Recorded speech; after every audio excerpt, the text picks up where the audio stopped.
The Duke's Archives. That's what we have just ran through. We didn't get to co-op. Disclaimer: I've edited out footage of me. Trying to. Yeah, we spent like, I don't know, 15, 20 minutes trying to summon each other. You can't summon each other until you've already escaped from Seath's prison. Seath is a dragon. He's called Seath the Scaleless because he's a dragon with no scales who betrayed his own. That's his thing. He betrayed the dragons, and Lord Gwyn, the Zeus of this universe, awarded him. Because okay, there was a war between, if you don't know, and you're curious, there was a war between the ancient dragons and the lords of the Lord Souls. Is that what they're called? Lord Souls? And Gwyn was like he's pretty much Zeus. He uses lightning, and it's his kingdom or whatever. Well, Seath betrayed the dragons by giving away their weakness, which is lightning. And I didn't know that. But that's how he betrayed them. I'm pretty sure that's right. It's probably in an item description somewhere. Seath's thing is crystals. He likes crystals. So that's why his... But anyways, as an award to Seath, Lord Gwyn awarded him with dukedom. Made him a duke. So this weird nerd dragon has his own archives called the Duke's Archives, and that's the area we're in now. And it's just a big dragon nerd place, and it's actually the highest point, I believe, in the game. So it's like you go to Anne Orlando, which is already high above the rest of the game in terms of the architecture of the game. I'm having trouble navigating. And Seath is known for his experiments. I'm having so much trouble. You're also just running furiously through this area. And I would recommend to anybody that's about to take on this area that you lure them out one by one. Here, come closer, because you're kind of far away, and the mic may not be picked. I'm sure they heard you fine, our wonderful ghost audience. But yeah, we'll see Seath in a little bit, what he looks like. He tricks you, and he captures you in a cell. You completely missed. I miss a lot with that move, actually. I'm not very good with the axe, as much damage as it does. I have trouble sometimes. Not good for close quarters. It's not Well, good for fast combat. It is. I mean, that's the only time you should use is close quarters. But like, it has for how big of a weapon it is. It doesn't have a very good reach, I guess. Yeah. But I feel like it all makes up for it in how much damage it does. It does quite a bit of damage. Whenever you're wanting to top out your DPS, the great axe is great. The great axe is a great weapon of choice. It's excellent for dishing out damage. You just have to do it better. I get bored sometimes with the weapon animations, and I try to mix it up, and that's to my detriment usually.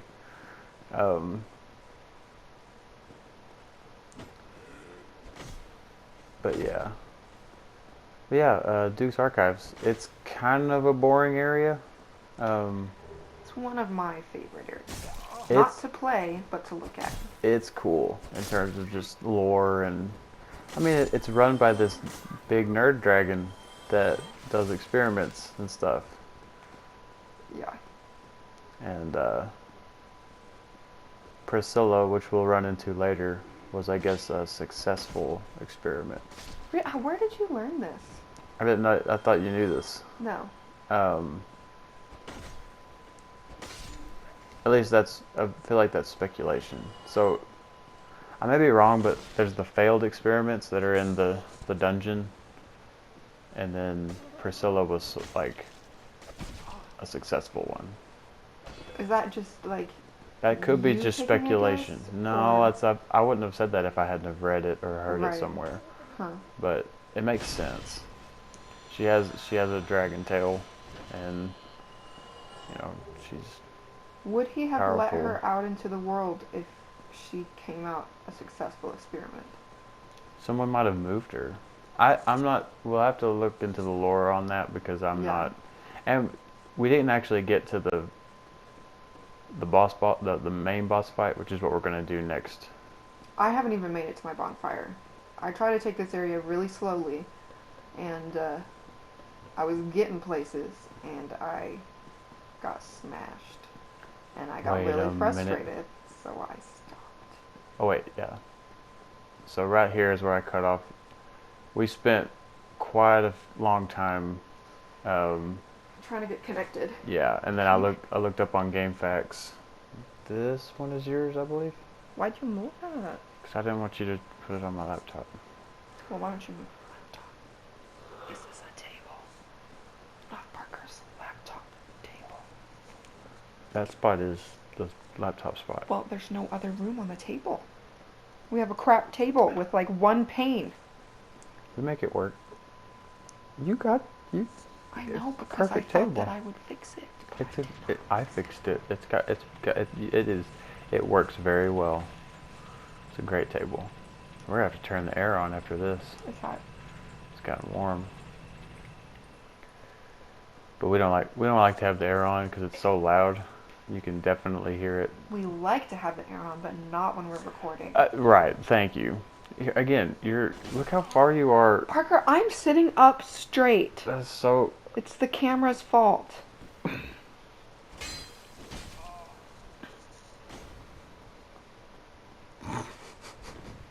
I'm having trouble fighting this guy. Because you're just blazing.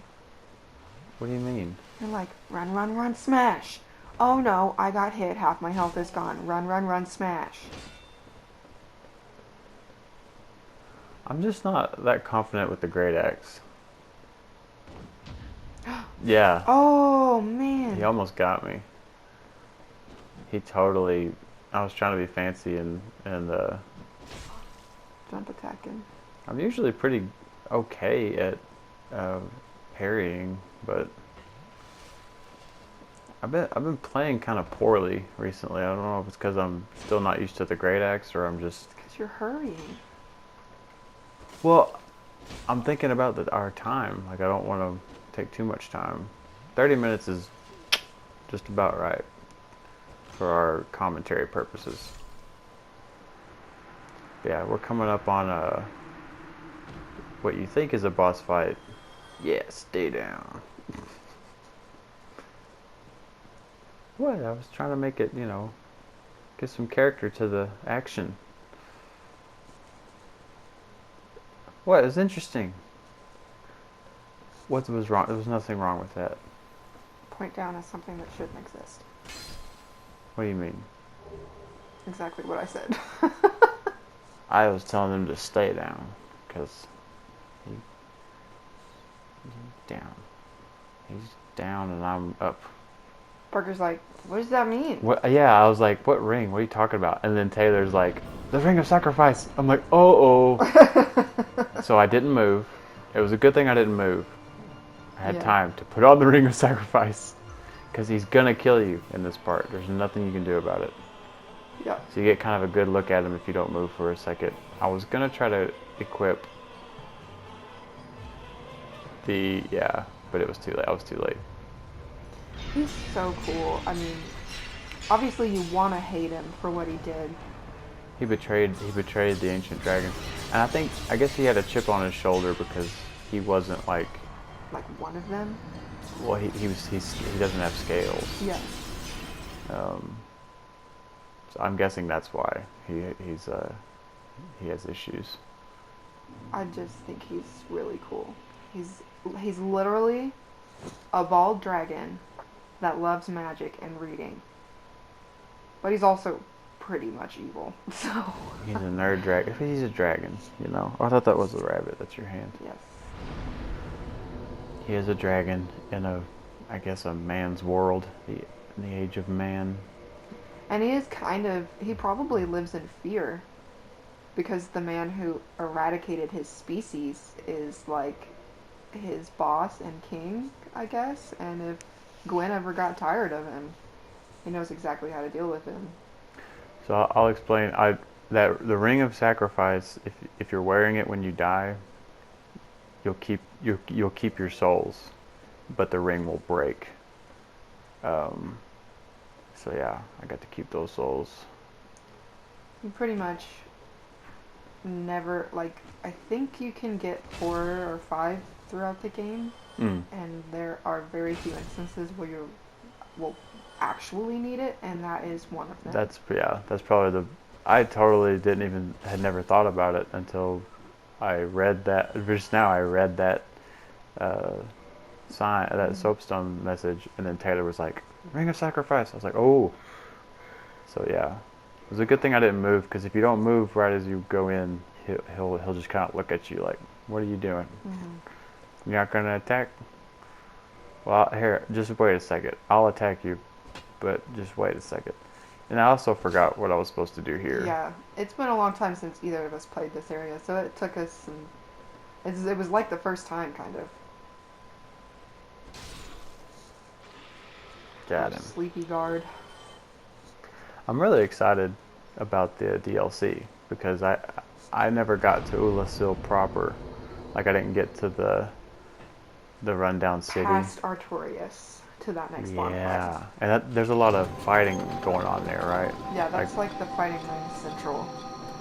I can't wait to do that, because I've never done it, and I'm very excited to do it.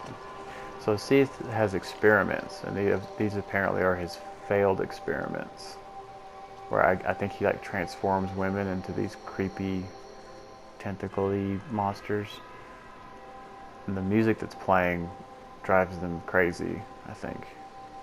I knew better than to go up here. Well, we know now, because we spent some time in the area, but it's been so long for either of us. This playthrough has been good for just refreshing my memory on the second half of the game.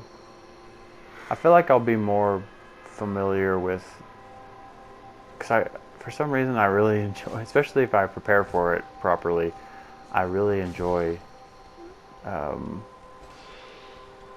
This was terrible. This is what would happen to a first-time player in this area. It's like I'm trying to escape. No, what was it?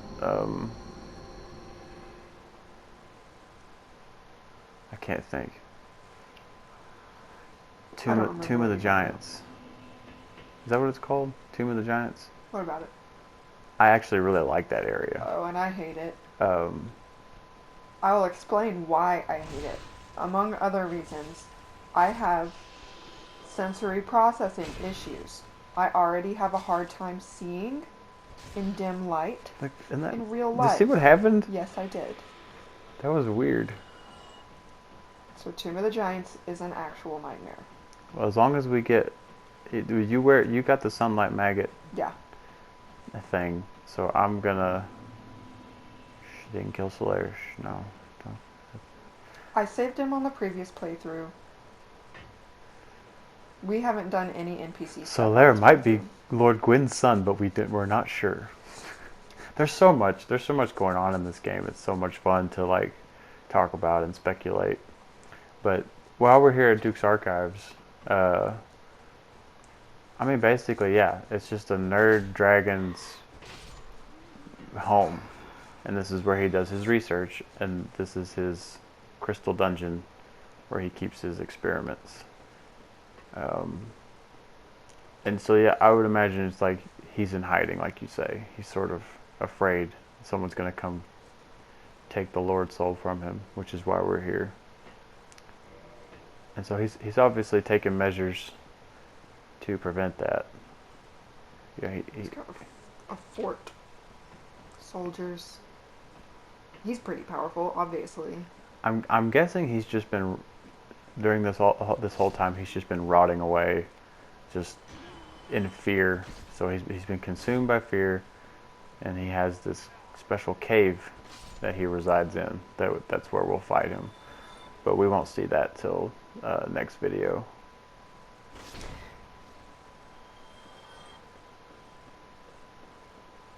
I may have talked too much, and I don't. I don't think I said anything wrong. Most of Dark Souls is speculation, but some people have very strong opinions about which they think is sure, right, though. Sure. And again, this is how I understand the game. I might be wrong in some of the things I've said, but there are things we know definitively. There's a dragon. He doesn't have scales, and he likes crystal magic, and he has a Lord Soul, and we gotta go kill him. And that's you know. Do you know why he kidnaps the sorcerer? Like, if you do his storyline... Oh, the NPC intrudes. That's right. So, if you do the NPC storyline for the sorcery character, he will come here in search of better magic and get captured. Well, he probably just gets captured because that's what Seath does when intruders come. Right. Well, yeah. But he was just in pursuit. Was it Big Hat Logan? Yes. He's just in pursuit of better magic, which Seath probably has knowledge of. Clearly. Look at all those books. Look at my terrible camera work. Let's see, like, if you finish, which I haven't finished a lot of the NPC storylines because they're kind of convoluted in how you activate their movements and stuff. And one mistake and you'll have to start a new game. Right. If you want to, yeah. And it pretty much requires a guide if you want to do it like the first time without any trouble. But figuring it out will probably, like you say, require more than one playthrough. I was just kind of running around looking at the area, seeing if I'm... It makes me think of like the Beauty and the Beast library, just of how many books there are. I don't know, part of the reason I love this area so much is because of what it implies. Like, Seath has so many books that he had to combine books in a dungeon. Yeah. Like, he's like, I don't have room in the library. I don't have room for the books in the library. I'm going to have to put some in the dungeon. Yeah.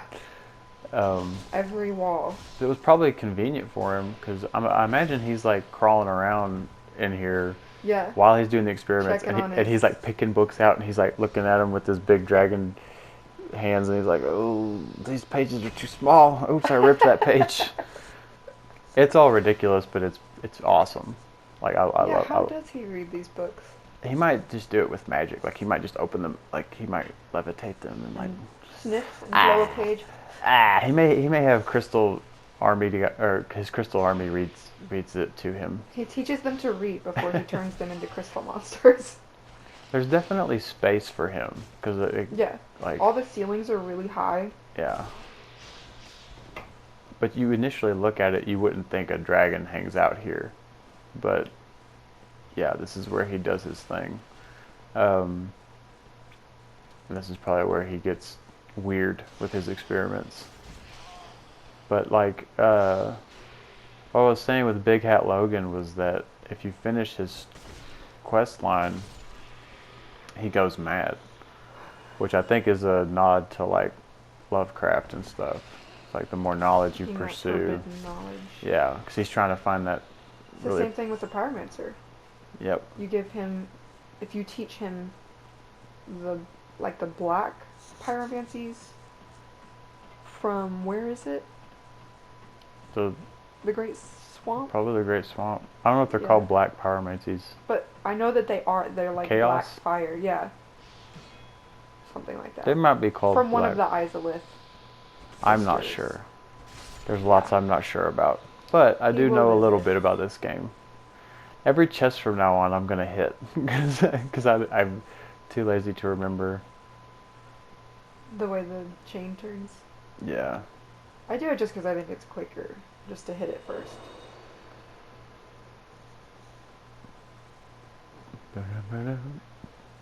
I did hit this because I wanted to hear that music again. And see, before they were still. They were in their dungeon area, just huddled together. But you turn that lever, the music starts playing. And it drives them crazy. I think I'll look at that last key. Key of a prison. But a trove of precious tombs. Yep. See, you look down. Oh my goodness. That's so creepy. Good thing they can't climb ladders. They oddly have tentacles. Yeah, I guess the theme of Duke's Archives is, like you say, forbidden knowledge.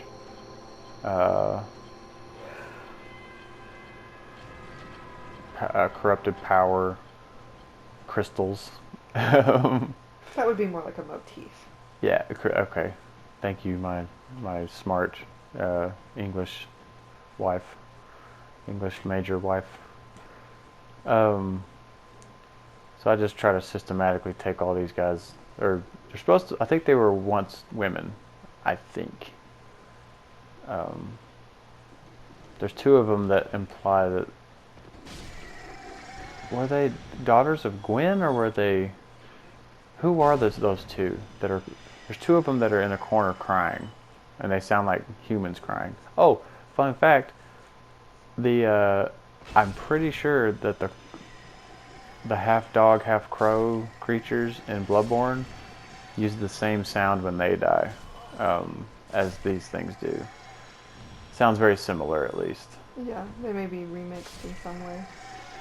It sounds very similar to how but the crows, when they attack you, sound like dogs, rabid dogs barking. Okay, I'll be quiet. I got the miracles. Shh, they're crying. This is very sad, very scary. So they drop miracles? Yes, I got the miracles from them. So I need to look at the item descriptions, and maybe it'll give us a clue about who they were. I think I vaguely remember someone mentioning mother and daughter. Next time, keep your game going, because like while we talk, I can look that up. While we talk, you can look at the item descriptions. You don't have to now, but yeah, everything's off. You usually do keep it going. So I usually have something else to do, but I got frustrated. Yeah, it's not fun to play when you're frustrated. No. Sometimes it is if you're like really determined. Against the bosses, yeah. Yeah. Seath has one of the most annoying boss run ups. So, we'll see how that goes.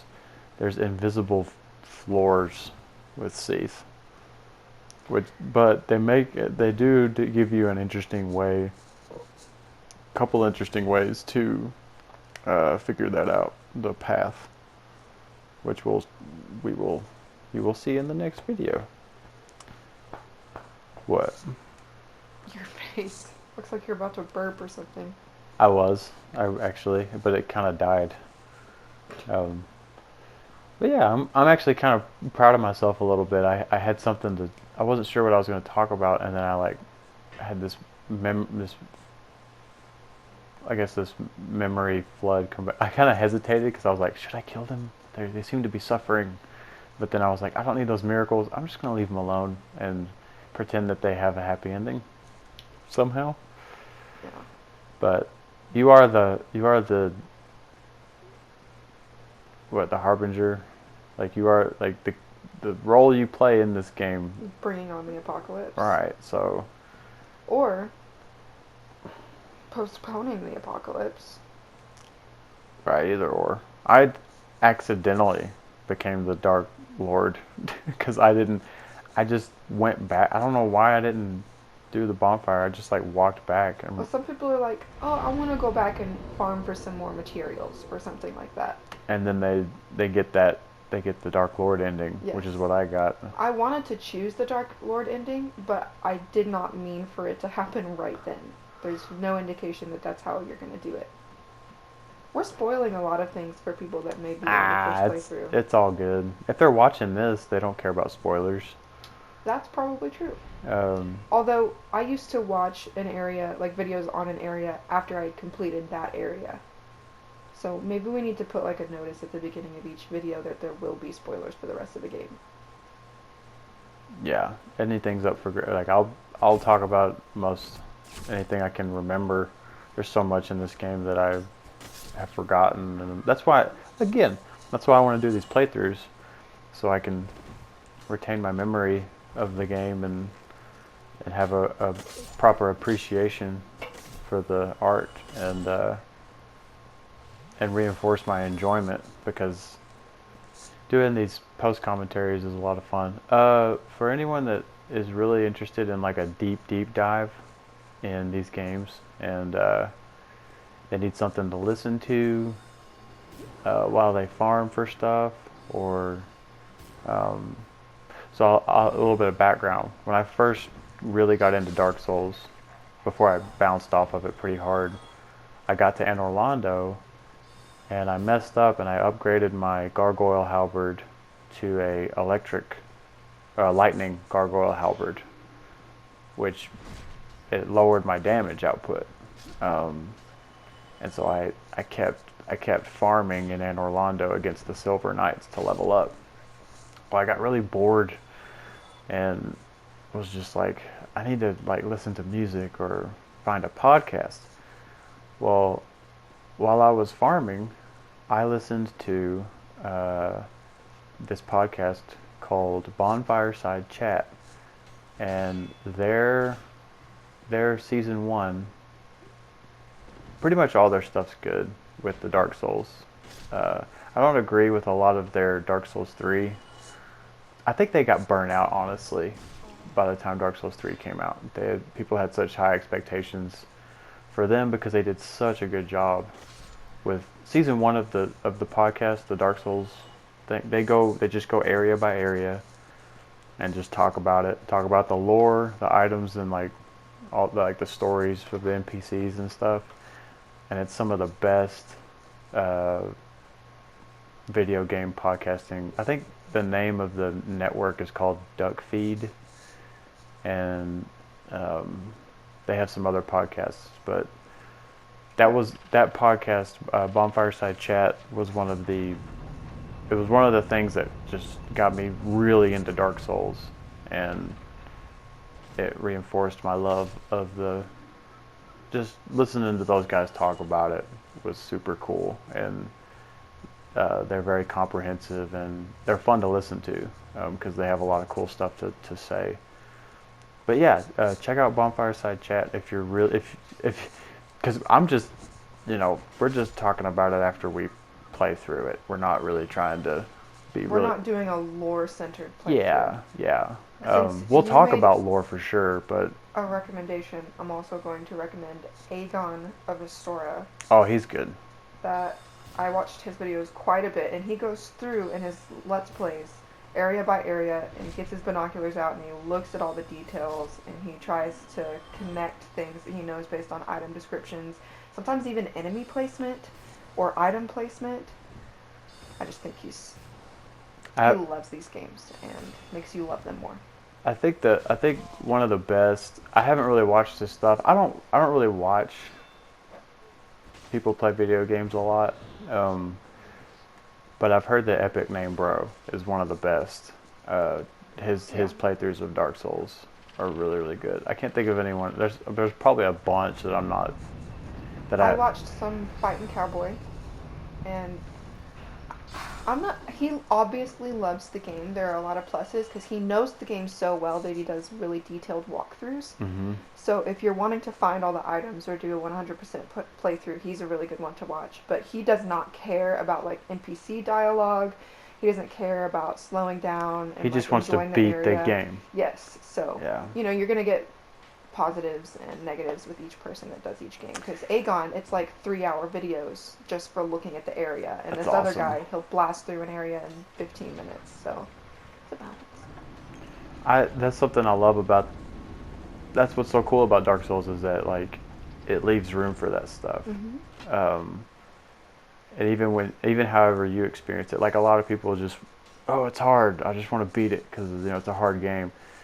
And then like Bonfire Side Chat, for me, kind of, there was this sort of mystique around Dark Souls that is what drew me into it. The way people were like, you know, I mean, and the difficulty stuff was definitely a part of it, but it has this old school video game kind of feel in a modern age. And like, that's something that's so really special about it, is it's like this weird Dungeons and Dragons old school video game that came out at such like the perfect time where people were starving for something like this and didn't even realize it. I think like, well, when Demon Souls came out, but like the excitement people had for Dark Souls, the people that played Demon Souls had big expectations for Dark Souls, and they were not disappointed, and so like people picked up on that and were like, wow, people love this Demon Souls game. Oh my god, it's really hard. Well, let me try this Dark Souls game. That might, and it's certainly, I think Dark Souls is a little bit easier than Demon Souls, or more accessible. But my point is, you approach Dark Souls where you're at, and you can certainly get through it. Like, however you feel like you need to figure out. It don't like, I'm kind of more in the Bonfire Side Chat camp of people that are like, I'm not going to tell you to get good, bro, type thing. Figure out how you can get through it, you know. And if that involves exploiting some things, like find your way. The knight in Anne Orlando with poison arrows, a lot of people see that as like cheating. Absolutely not. Do what you need to do to move forward. Yeah. Which is the whole point of this game. Yeah. Keep moving forward no matter what. Yeah. And that's such a human, you know, thing, and so many reasons to love this game, and all the games really. But for me, this is where it started, with Dark Souls 1. But I think Bloodborne is my favorite. It's like a close tie between Dark Souls 1 and Bloodborne. Because like with Dark Souls, there's stuff in it that I don't really like. Like, this isn't my favorite area. Lost Izalith is not really my all-time favorite area. But like, I still love this game for what it is. But Bloodborne, I love all of it. Like, all of Bloodborne is amazing. Even the Chalice dungeons. Like, I love Bloodborne so much. I don't know. I could gush about it forever. We're almost done. What were you going to say? I was going to say I need to play through Bloodborne by myself. Oh, yeah. So I can, because I played through Dark Souls completely by myself, and I think that's part of why I love it so much. If you have watched this, thank you so much. We love you. Be good to yourself. Ghost audience, thank you for watching. Please have a wonderful time. And we'll see you next time on the next video. On the next good nighttime goodbye. We love Dark Souls. Yay.